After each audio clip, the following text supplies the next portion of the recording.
ಇಬ್ಬರು ದೇವರು ಒಂದು ಥರ ಇಲ್ಲ. ನಿಮ್ಮಲ್ಲಿ ಅದಾವ ಬೇರೆ ಬೇರೆ ಹಳ್ಳಿಯಾಗ ಅದಾವ ದೇವರು.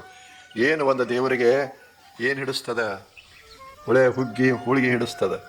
ಇನ್ನೊಂದು ದೇವರಿಗೆ ಅವು ಕುರಿ ಪರಿ ಅಂಥವು ಹಿಡಿಸ್ತಾವೆ. ಏನು ಮಾಡೋದು? ಅವರೇ ನಿಜ ಇಲ್ಲ. ದೇವರೇ ಇಟ್ಟು ಭಿನ್ನ ಆದ ಬಳಿಕ ನಮ್ಮಲ್ಲಿ ಎಷ್ಟು ಭಿನ್ನತಾ ಇರಬೇಡ. ಜಗತ್ತಂದರೆ ವೈವಿಧ್ಯಪೂರ್ಣ, ಜಗತ್ತಂದರೆ ಭಿನ್ನ ಭಿನ್ನ. ಇಬ್ಬರನ್ನ ಕೂಡಿಸಿ ನೀವು ಭಾಷಣಕ್ಕೆ ನಿಲ್ಲಿಸ್ರಿ, ಒಬ್ರಂಗೆ ಒಬ್ರು ಹೇಳೋದಿಲ್ಲ. ಪ್ರಯೋಗ ಮಾಡಿರಿ ಒಂದು ಸಲ ನೋಡಿ, ಏನಾರೇ ಒಂದಿಟ್ಟು ಬದಲು ಮಾಡೇ ಇರ್ತಾರೆ. ಇಲ್ಲೇನು ಇಬ್ಬರು ಒಕ್ಕಲಿಗರೇ ಏನು ಬಿತ್ತಬೇಕು ಅನ್ನೋದ್ರಾಗ ಭೇದ ಇತ್ತು. ಭಾಳ ಮಜಾ ಅದ. ಜಗತ್ತಂದರೆ ವೈವಿಧ್ಯಪೂರ್ಣ, ಅದರಲ್ಲೇ ಸೌಂದರ್ಯ. ಅದನ್ನು ಒಂದು ಮಾಡಬಾರ್ದು, ಅದು ವೈವಿಧ್ಯತೆಯಲ್ಲಿಯೇ ಸೌಂದರ್ಯ.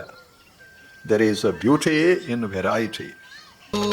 ದಾನದಲ್ಲಿ ಧ್ಯಾನವೂ ಇದೆಯೆಂದರು, ತ್ಯಾಗದಲ್ಲಿ ಸುಖವನ್ನು ಕಾಣದರು.